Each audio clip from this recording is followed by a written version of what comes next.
Today's podcast explores the question, is empathy genetic or acquired?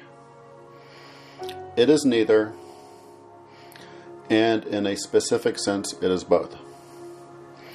Empathy is best thought of as a capacity, probably supported by unknown genetic predispositions.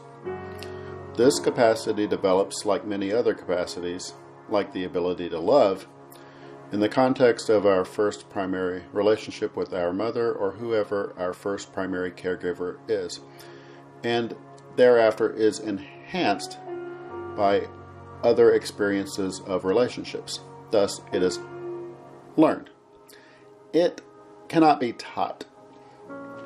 Another way to explain it is that the ability to empathize is not something delivered to you.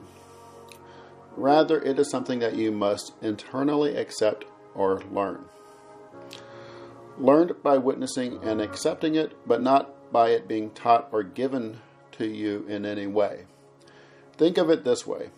In order to be empathetic, you have to want to be empathetic and open to this. It is not something for people who are intolerant in their beliefs. All things being equal, what causes one person to have far more empathy than others?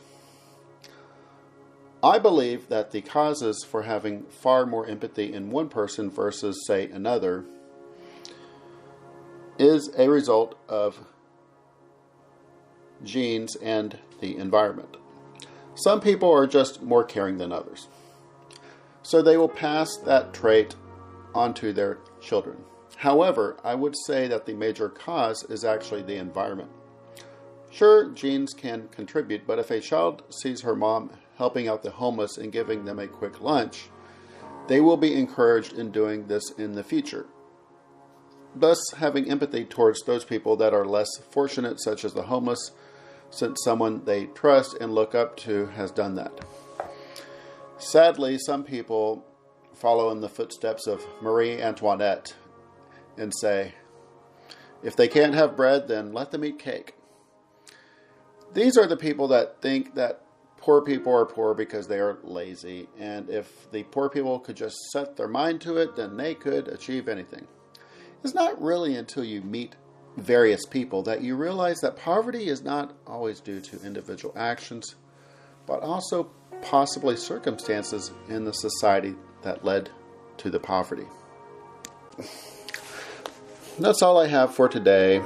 I want to thank you for listening to my podcast, and I hope I was able to shed some light on the question of whether empathy is something that is a genetic or acquired.